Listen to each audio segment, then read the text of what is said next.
Welcome to the Darkstream. Apparently, I've completely forgotten how to play my introduction stuff, so uh, we'll just, I guess, kick right in. Um, if I'm looking a little bit colored, I am in fact sunburned. Um, this is what happens when I go out into the sun for 5 seconds, apparently. Um, Perhaps some of you are curious as to how that happened, but you know, it does. So, uh, anyhow, welcome, Vox Day, voxday.net, and unauthorized.tv. Ironic keyboard says, hey all. Um, and so we're just kicking in here. We'll let people roll in. First of all, thanks to the folks who have already subscribed to the Darkstream. Thanks to those of you who have subscribed instead to Basic or Premium or Feed the Bear. We're off to a pretty good start. We're at about, we've already recovered about a third of our subscribers. We're at about, I would say, 20 to 25% of our goal. And so, not bad for, not much more than 24 hours. So we really appreciate everybody rolling up their sleeves and getting in there. Because let's face it, the world needs working class heroes. A working class hero is something to be. A working class hero is something like me. By the way, if you want to make Space Bunny choke, that's a really good way. She tends to get even more sarcastic than usual when we start talking about being working class heroes. But hey, sometimes you got to engage in that manual labor. It's good for the soul, apparently. I've heard. So it's going to be a pretty mellow dark stream tonight in some ways. Mostly that I don't really have much to talk about other than to say, oh my goodness, the retardery is real. Now, if you are a regular viewer of the dark stream, there's probably a good chance that you're asking yourself, how on earth did Vox manage to get a sunburn? I mean, I spent a week in Spain with no sign of having been exposed to any sun whatsoever. And the answer is that people are retarded. So we have a project going on at the chateau, kind of a homesteading type thing. And we'll get into that at some other point because, as you know, I don't know very much about it and don't care very much about it. But somehow, in some cosmic error of fate, I ended up being the one who was responsible for for overseeing the delivery of a fair amount of wood.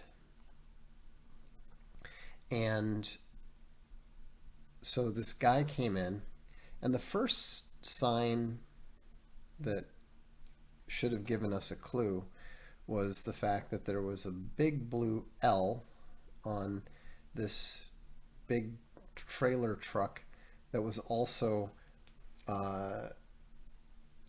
pulling behind a crane. So it had like it was a truck with a flatbed, and then it was pulling this crane behind it. And like I said, somehow I hadn't even had my first coffee. That's how bad it was. Um, but I was going up there because I thought, well, I need to meet with this guy about, I need to see a guy about a building. And so I thought, well, we'll kill two birds with one stone, go up there. I'll call him. So I get up there and I call him. The guy's like, yeah, I'm not here. So I said, okay. And then I got drafted into one of Space Money's projects, which, uh, as you know, doesn't always end particularly well, which is why she so seldom enlists me in these projects, right?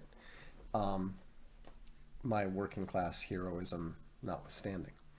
And so this guy, the second bad sign was the guy had repeatedly tried to come in through the front gate, but uh, unsuccessfully. So he was coming around by a different gate, and that actually worked out okay. But the thing is, he had three things of wood to get off, and the wood was all piled together. I mean, it was way too heavy to lift. You couldn't lift it.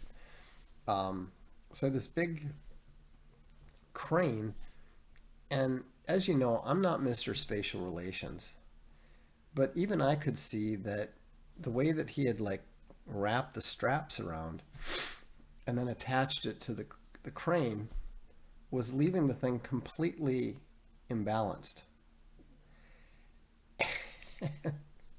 He was messing around with that stuff for so long that I managed to get sunburned. Now, I wasn't doing much. I wasn't supposed to do anything at all. But I figured I better sit here because if this guy drops this stuff on himself, as it looks like he might, somebody needs to know that he's hurt and, call for the ambulance or the doctor or something, right? So, so I'm just sitting there watching and finally got to the point where I was like, oh my goodness, this guy is actually worse at spatial relations than I am. So, for possibly the first time in my entire life, I managed to solve a problem that was related to transport and unloading, and just basically took the lighter sections of wood off the big one manually. And that was just enough to prevent the thing from, being overloaded like tilting like this to tilting like that, which meant that I could, as we were swinging the thing around, we could hold up the one end enough to keep it balanced and allow him to put it to the ground. So that was retardery number one. Retardery number two was the guy successfully backed the truck up all the way, got out the side gate, but it took 13 attempts to get out the side gate. It was so bad that the neighbors who had come out of some concern that he was going to run over their wall, and I'm standing like in front of the wall just to make sure that like if he's going to hit something, I want him to hit me, not the neighbor's wall, But it got to the point where the neighbors were just cracking up. Like, they're just watching this and laughing at the ineptitude of the attempts to get the truck out. I was this close. I mean, if it wasn't for like insurance stuff and that sort of thing, I was about to, jump in there and try to back the thing up myself. Anyhow, so that, of course, is all. I'm standing literally in the street in the sun. So this adds to the sunburn, right? That was retardery number two. I'd like to tell you that that was all we encountered. But there's more. So what led to this was not actually retardery. It was just a lack of understanding on our part, numerous parts. But basically, we are moving out of the current bindery. And I made kind of a snap decision last week when the first of the new machines came in, and it became obvious that just being there wasn't tenable. That we were never ever going to get the machines into the main space. So anyhow, we went through some stuff, and there's a possible place very close to the chateau. And um, so the guy was nice enough. I went over and talked to him on the weekend, as I mentioned in a previous stream. And he said, "Hey, you can drop your machines in the warehouse. We don't need it for 6 months, so you can leave them here until you can find um, a place." And I said, "Well, is this space available?" And he said, "Yeah, we can talk about it." So so we did, I'd called him up, like I said earlier in the day. He said, "Well, I'll come back and we can we'll talk about it." Then we get a phone call, and the third machine, which was coming from Poland, and we thought was going to arrive next week.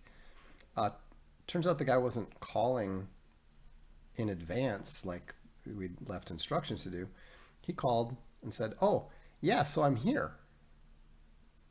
Now, fortunately, our genius logistics guy, who is fantastic, he had somehow managed to actually get the addresses changed. And so he'd managed to, the guy was actually at the right place that we wanted him to be. It's just that we thought he was going to be there, next week. Now, I'm going to ask you to see if you can identify the problem here. So, we're actually kind of excited. We call up our friend with the forklift. He's like, "No problem." And we go up, and then this is what we see. Oops, that's not what I wanted. This is what we see. Now, just so you understand, that's a machine that weighs about a ton. It's a case maker, and we can theoretically use it to make a lot more cases, a lot more book covers than we currently need.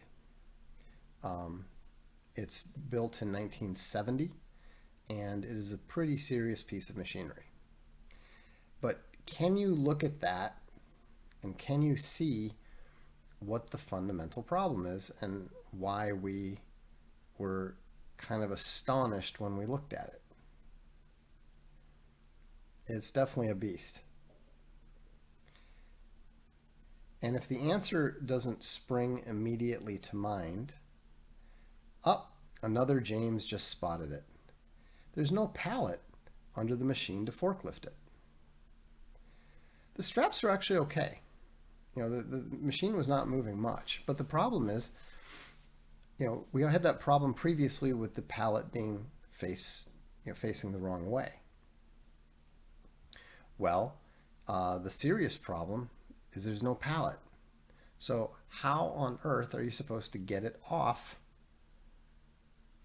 with the forklift? Now, the ironic thing is, do you see the pallets over on the right with the black plastic over them? Those are actually parts of the machine. So and stuff that goes with the machine. So they put the small stuff on the pallets and protected them with plastic, but the big machine they didn't put on a pallet. It wasn't actually teetering, as it happens. You can't see it, but there was some wood on the far side, so it wasn't moving a whole lot. But the point is, how do you get it off, right? So, fortunately, we were concerned about this, and we were. We called the guy, and the guy who was at the office handling the transport. He said, "Yeah, I was wondering about that. They gave it to us, put it on the truck without a pallet, and we're kind of like, okay, that's weird." But no, I wish the guy would have had the foresight to tell us. Although, what would we have done? We would have said, "Hey, put it on a pallet," right? So anyhow, Fonzie Bear said, "Slide the forks under the spaces." Yeah, that doesn't work. That's not an option, because how do you get? Remember, we're talking about a 1-ton machine. How do you get the forks out from under the machine if you have the machine resting directly on the forks. That's one of the reasons why they use pallets in the first place. So anyhow, the guy was cool. Unlike the previous transport company, the guy was cool and just said, look, uh, you know, if you don't need the machine right away, have them bring it back to the depot. We've got the equipment. We can arrange to get a pallet under it. We'll bring it back to you, next week or whatever. But as it turned out, the young man who drives the forklift and is apparently quite accustomed to set it back down on wood support. Well, I suppose you could if you managed to line it up correctly, but it's just not a good. That was not a good solution. So what the young man who drives the forklift and is quite adept at it, uh, he's used to dealing with stuff that's much heavier than this. Like a 1-ton machine that has some issues. He's just kind of like, we said, well, no, it's okay. You can go back. We're gonna have them, ship it back up and put a pallet under it. And he's like, why? I said, well, like, what do you suggest? He said, oh, it's fine. We'll just put the, and then our bookbinder said, hey, well, we can take the straps, strap it around the machine, and then we lift the machine up enough to slide a pallet under it, and then tilt the forklift and slide it up. Yeah, you don't do that with a machine that was built in 1970 and can't be replaced.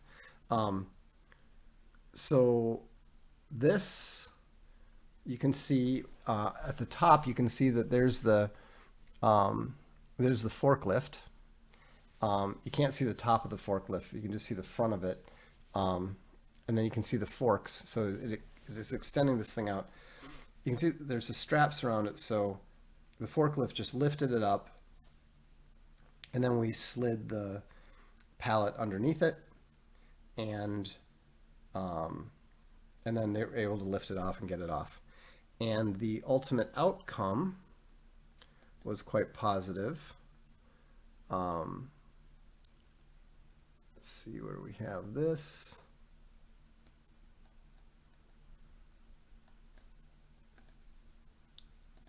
And there we are. So the machine that we were dealing with there is on the right of the screen to my left. You can see the size of them, since I'm standing next to them.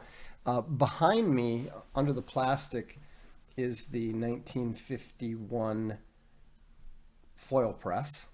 So that's what will be used to stamp the book covers. The two machines on either side, one is a 1964 case maker, and the other is a 1970 case maker. They're quite similar, and we bought both of them because we found them at the same time at pretty much the same price. And I just said, you know what? They're not making any more of these. Let's have a backup. Because if there's one thing we've learned from this whole experience, is that it's better to have too much equipment rather than too little. So we're waiting on the fourth machine, which is going to come in next week. And then we will be pretty much good to go once we get the machines up and running. So, but yeah, and we'll be happy to show you what we're doing once we have it all running.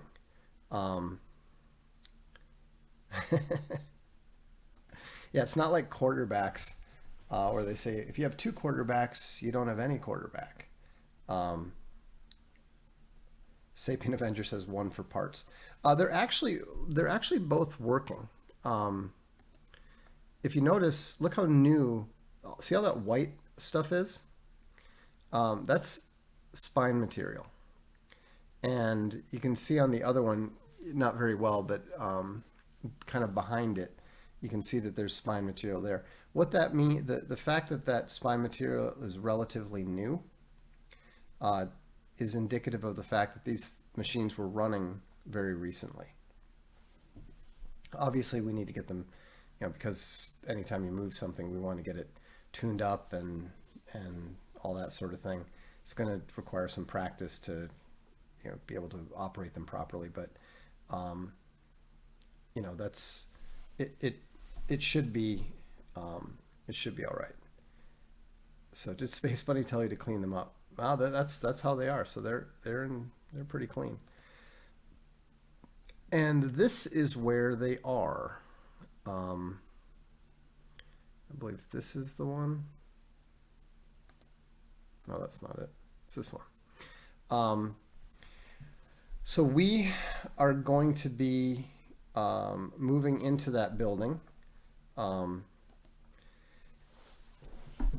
we've already agreed with the landlord, and it's probably a little bit more space than we need, but it's actually less. It'll cost us less than we're already paying in our current location. So it's very close. It's a brand new building, and so I think that it's going to be extremely effective. And the opportunity is much bigger than you might think. I'll talk more about that some other time. But anyhow, for those of you who back the bindery, we're about to start working on the Iliad and the Odyssey, and those will be two of the first books that we do there. I'm actually quite excited. We're all excited about being able to turn out the highest quality books in the world. There's a lot of stuff going on. I'll be talking about some of the issues going on, but at the end of the day, what we've been delivering is decent quality products.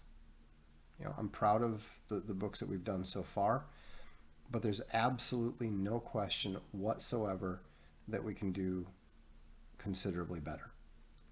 And we are going to do considerably better, and we are not going to be changing the prices of our existing stuff at all. And we're going to do our best to deliver the higher quality without increasing the price for the existing subscriptions. New subscriptions, obviously we're not going to be doing letterpress stuff at the prices that we're doing, because that's not viable. But we'll keep you posted as things go on. And we're going to start.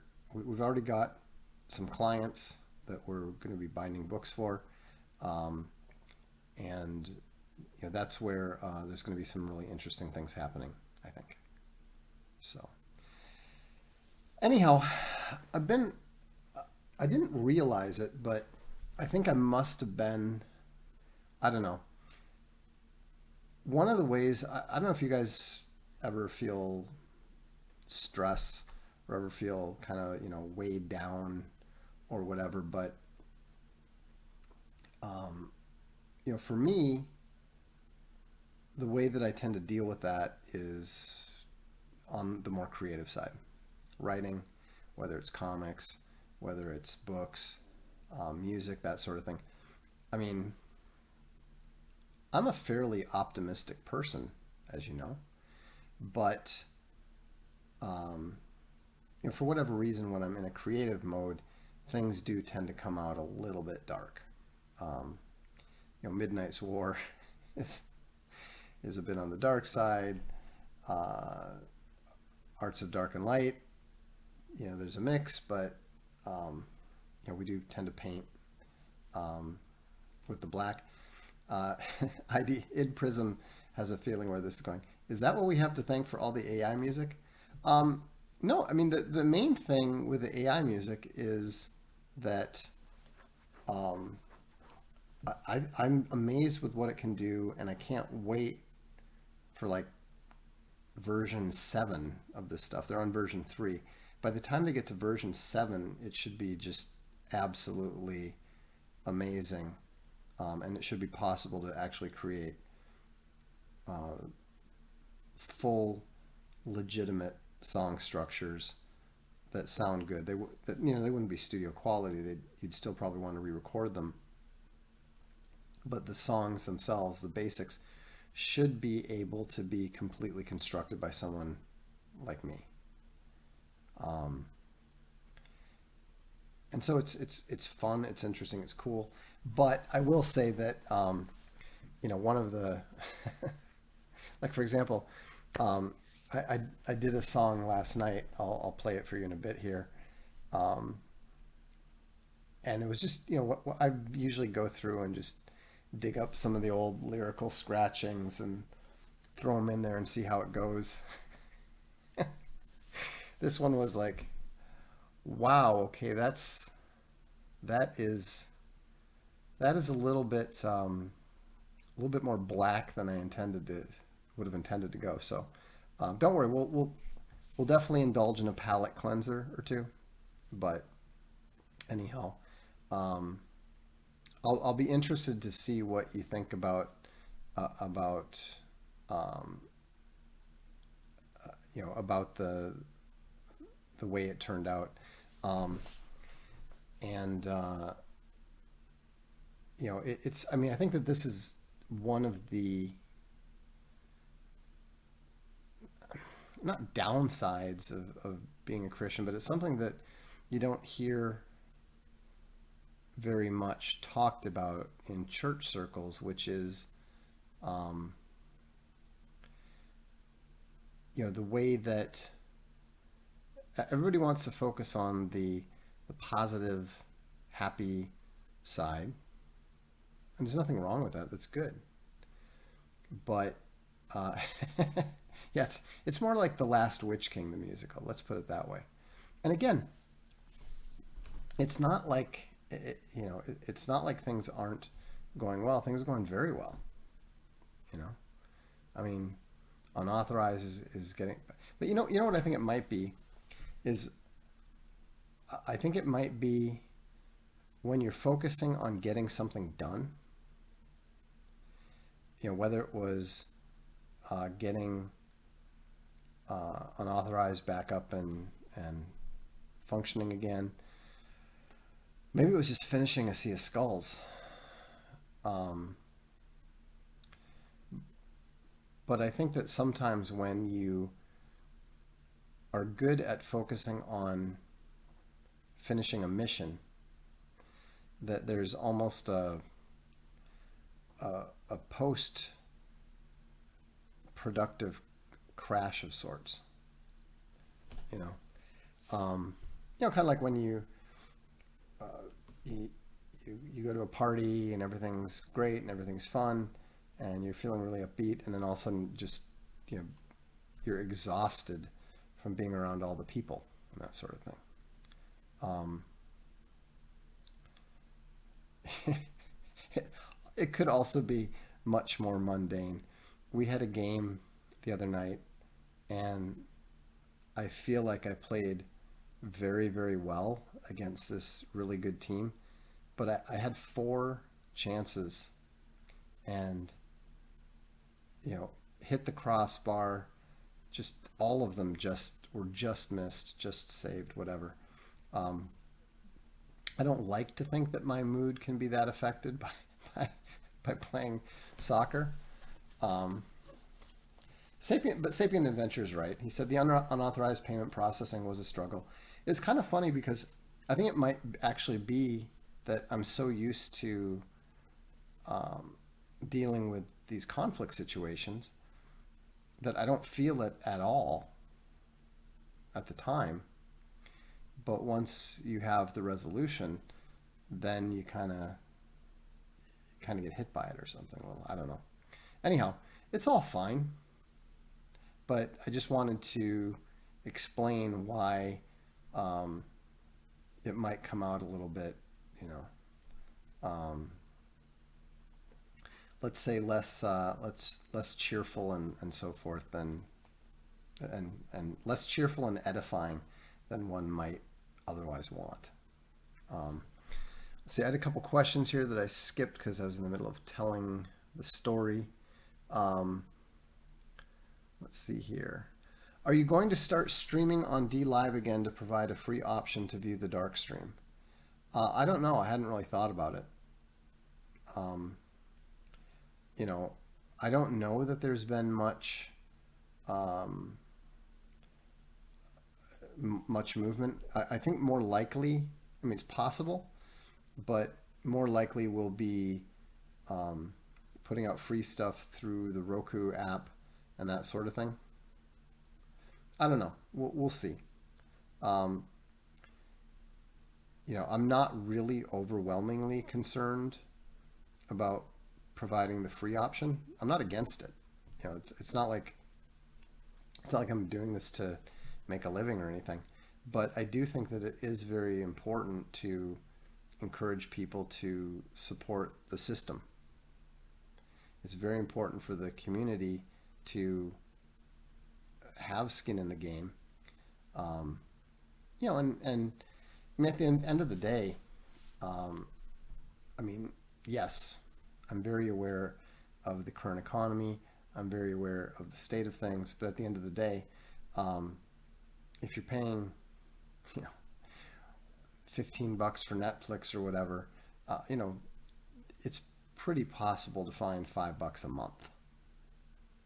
You know, I mean, uh, even when I had no income and we were starting our computer game company and that sort of thing, I still had $50 a month that I put aside to um, to buy books every month. You know, I wasn't buying brand new first editions from Barnes and Noble.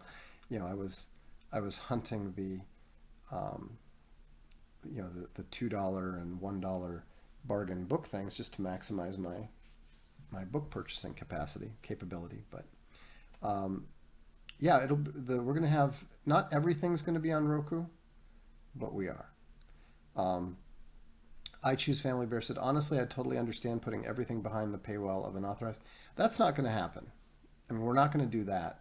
And we just haven't made any decisions about what's going to be accessible to everybody, what's going to be only available to subscribers. Um, I can't say that's why my answer was I don't know, because we literally haven't thought about it at all. And obviously, we want to make it, we want to leave it up to the creators as much as possible. Most of our creators, uh, Razor, Big Bear, um, Stefan Molyneux, most, if not all, of what they do is totally open, totally, accessible in a variety of ways, and that's fine. That's good. Um, I don't really view myself in the same way. I mean, I'm not even allowed on YouTube, right? So um, I'm not really sure what the point is of trying to make it more open. I want to mostly communicate with the community.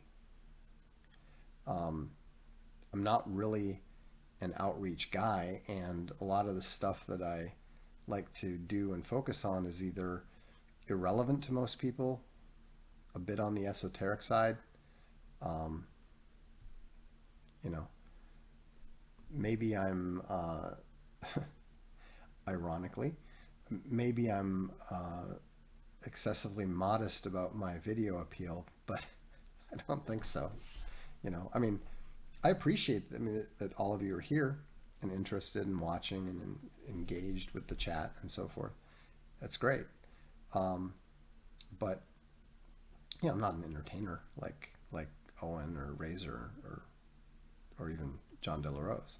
So, speaking of which, our Caven Nights will return next week. So, but since we're talking about music and that sort of thing, I'm going to go ahead and fire up the new one.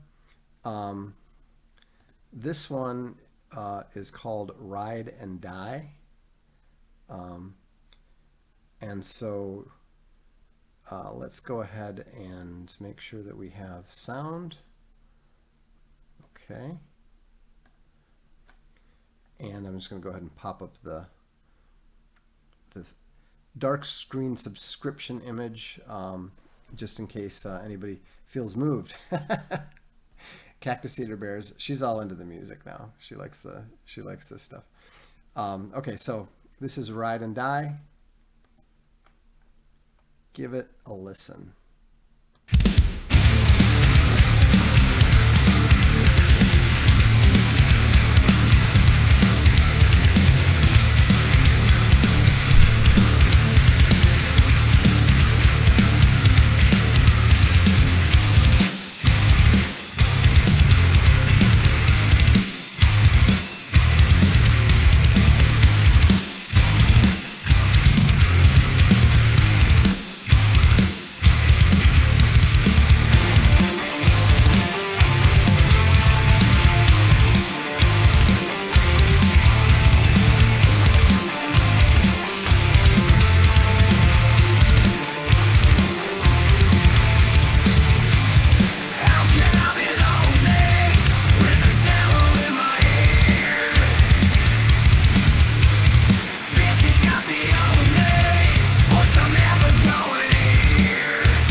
Where did I have that picture? I gotta figure out how to turn that off. I really need to have some better interfaces here. How do I, where is that picture? My goodness. You'd think that I would know where the image is. I can always just move it out of the way, I suppose. You'd think you could turn them off another way. What happened? I don't know. Aren't you getting the sound now? Oh, the piano. Yeah, the ending. I'm not crazy about that piano there, so I might take it out. We'll have to see. Oh, there we go. Got it. But yeah, it's a it's a pretty negative song. It was the lyrics were the chorus lyrics were a little bit more sophisticated. They didn't really come off. You know, with the AI, you don't have that much control yet. I'm sure they're going to be improving on that, adding to that. You know, so it's gonna get better. Clearly, I mean, it's already excellent, but you know, you can already do a lot of stuff that basically sets a producer or a band up for something, gets it ready for the human workup, as Silent Draco says. But also, there's a section, like there's 4 bars before the first chorus that just shouldn't be there. And they don't have an easy way to do anything about that. You can manually take it out. You could put it into your digital audio workstation and just chop that part out. But, you know, I mean, what difference does it make at this point? It's not like we're going to put that on Spotify as it is, you know what I mean? So let's find something a little bit more edifying to listen to. The Sapient Adventures. I can envision some desperados on horseback, right? Yeah, I have a feeling E-Rock could do some amazing things with that. I don't think it's so much John's style, and frankly, you know, we don't really have anyone with that kind of voice. So, I mean, I could give it a try, but I think I'd probably hurt myself trying to even sing like that. So let's see here. Let's find a good one. That's the wrong directory. Okay. So,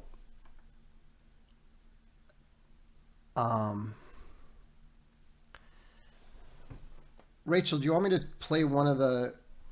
You want me to play one of those? The one that I sent you most recently. I think I played it. Let's go with something. I can't find the one that I wanted. Oh, there it is. Okay. Nope, maybe not. I think I put it in a completely different. I put it in the Booster Patrol directory, I bet. Maybe not. I have no idea where I put some of this stuff. I really, you can tell I really get organized before we do this here, huh? Okay, yep.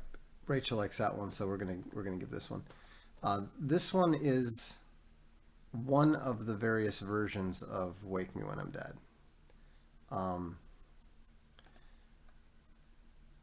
Which is considerably more edifying than the previous one, I think, even though it sounds more negative than it is. But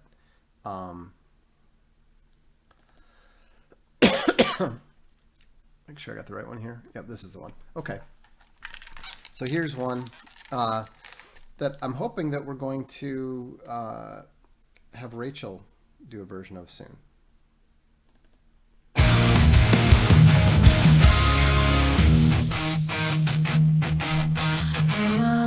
My brain to centers, they paralyze me to stay.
Yeah, so that was a newer variant of one that I think I played an earlier version of it, um, maybe a week ago, 2 weeks ago.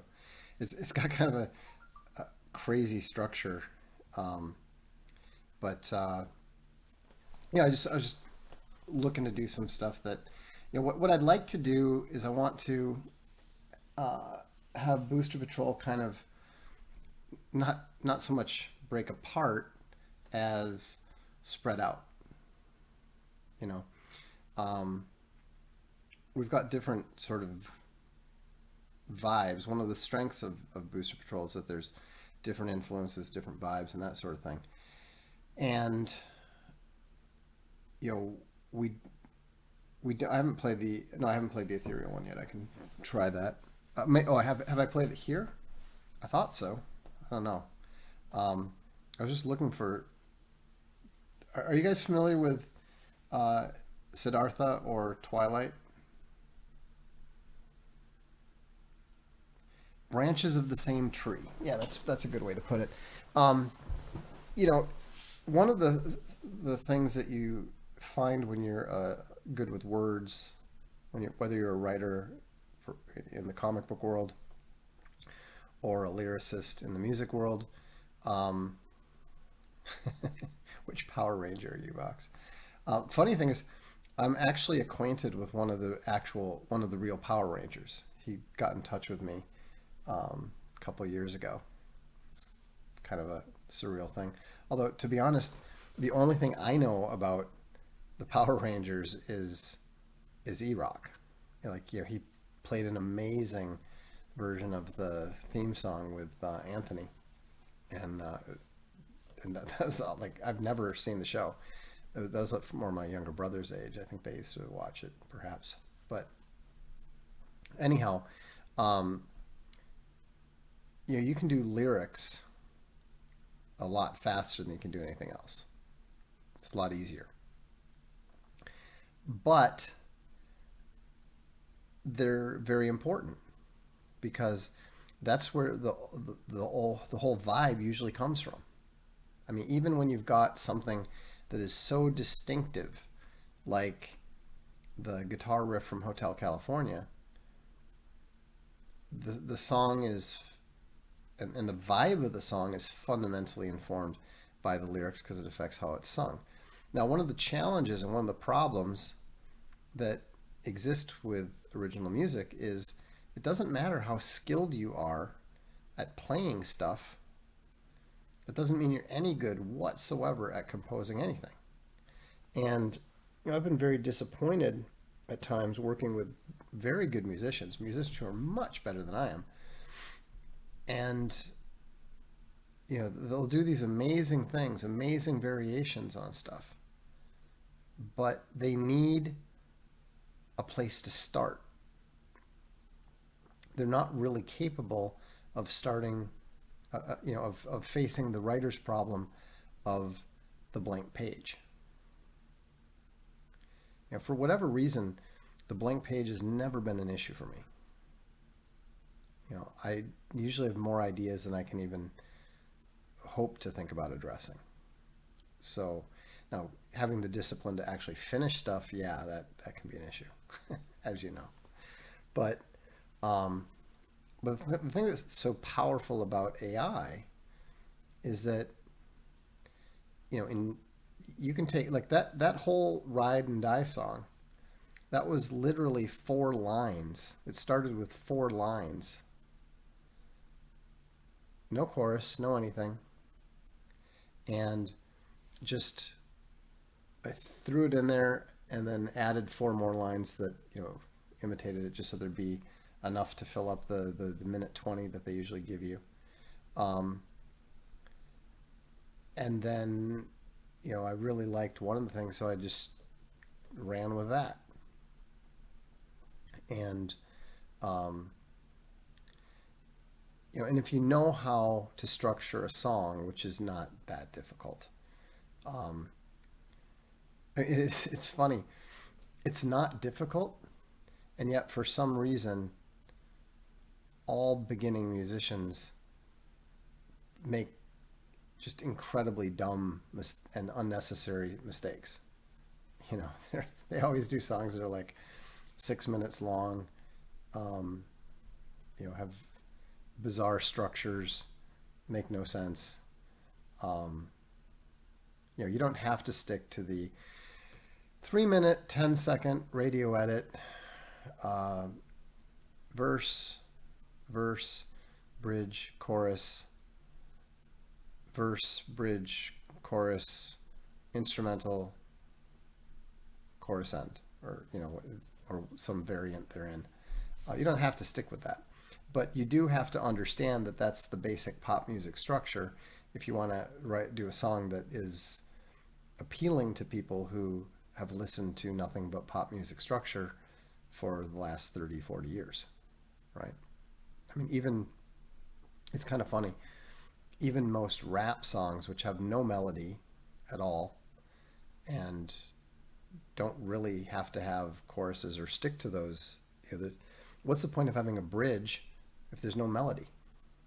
You know, you don't need one. I mean, that's one of the reasons why rap is so, I think, despised by so many musicians, is that it's literally not music. You know, the way they do the rap verse and then they do the chorus, which could be complete. I mean, you could literally take a different song, take the rap verse out of it, stick it in there, you know, swap choruses, and it wouldn't make any difference at all. You know, as long as you had the voice, you know, or the subject sound reasonably similar.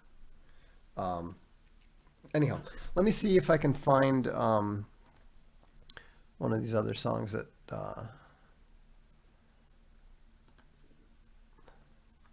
actually, here's one I know I haven't played. Rap is poetry. It's bad poetry for the most part, but, you know, I guess it's poetry.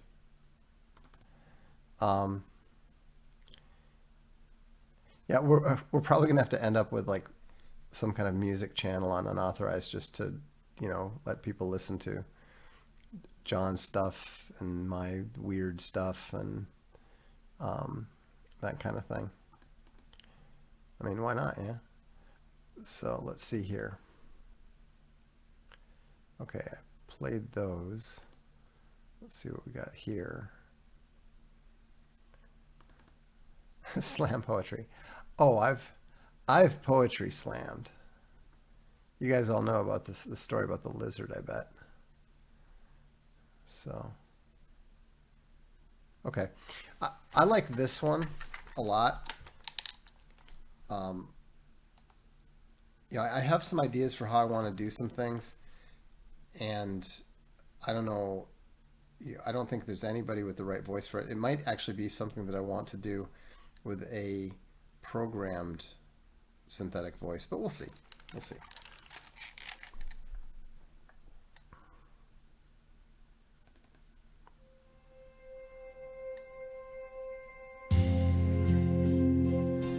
The journey ends. Sojourner's choice. Siddhartha hears the river's voice. The wheel turns. The river flows. Siddhartha sits. The silence grows.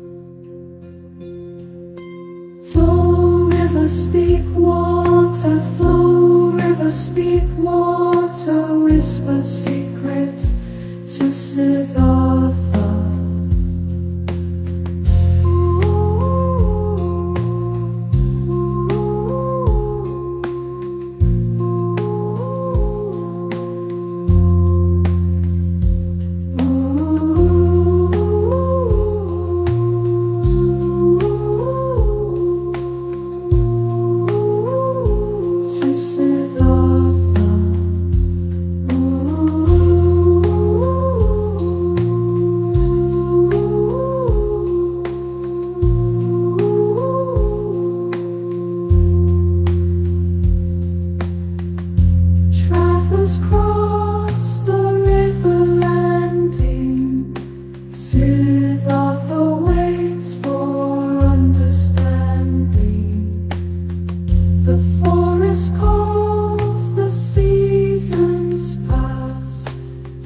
Siddhartha finds his place at last. Flow, river, speak, water, flow, river, speak, water, whisper secrets to Siddhartha. Flow, river, speak, water, flow, river, speak, water, whisper secrets to Siddhartha.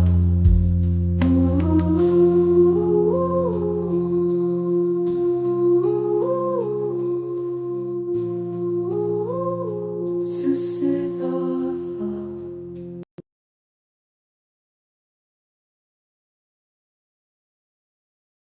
That one obviously needs some work. Problem is that it keeps the AI thing keeps hooking on to the ooh, instead of the bass stuff, you know. But I really like that a lot. I mean, it's something I wrote some time ago, and when I was just flipping through stuff, that it just really the flow, river, speak, water thing just really leaped out at me. I think I had probably read Siddhartha again. I wrote my high school 10th grade theme paper, term paper, I guess you call it, on Hermann Hesse's Siddhartha. And I'd also read his Beneath the Wheel, which is, you know, the sort of innocent, naive, westernized notion of what Buddhism ideally is. It was always a bit jarring, having been introduced to Buddhism largely through Hermann Hesse, to read about the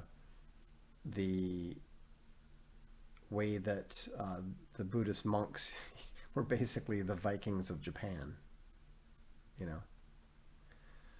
Cliff Cosmic says, has anyone ever written a song about their dog where the dog doesn't die at the end? Well, I would hope so.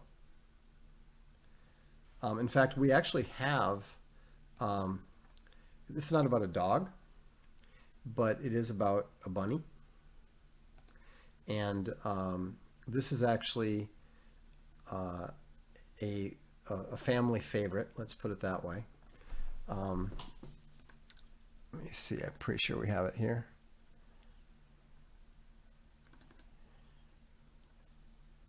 Well, I thought we did. Oh, wrong type of file. That would be a problem. Audio file. That's what we want. So, I wonder where I put it. I can, like I said, especially when it comes to the music stuff, I have no idea where these things go.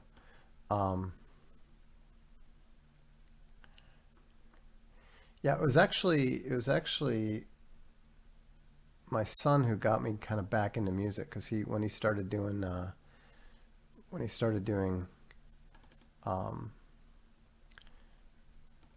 music himself, and he's a pretty good guitarist. You know, I ended up you know, just getting more interested. Here we go. I think this is it.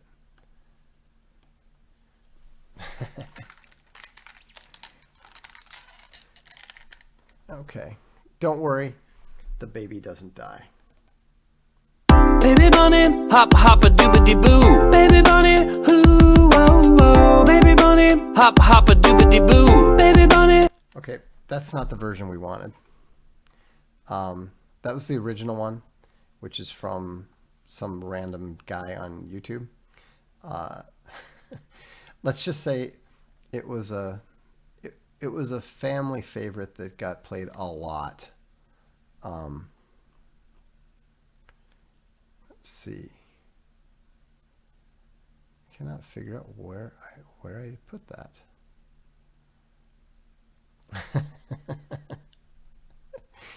Yeah, it is a great song. There's no question.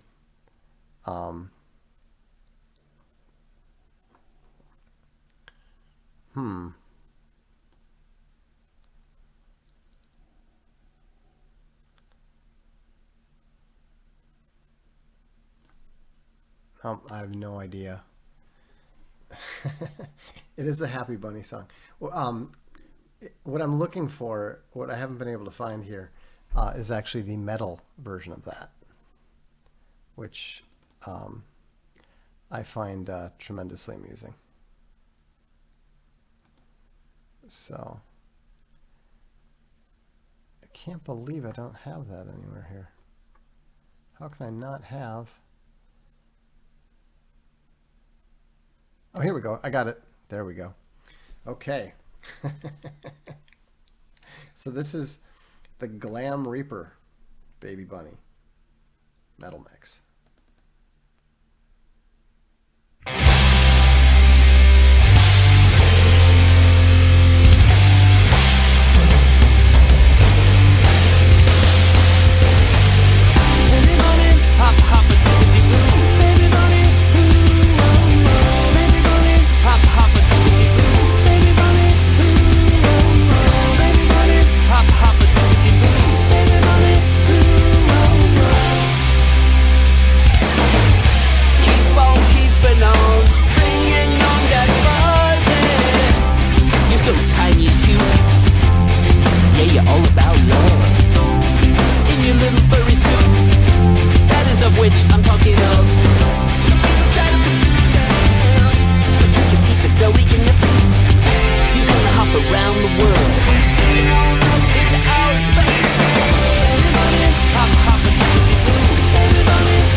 Keeping on, bringing on that fuzzy.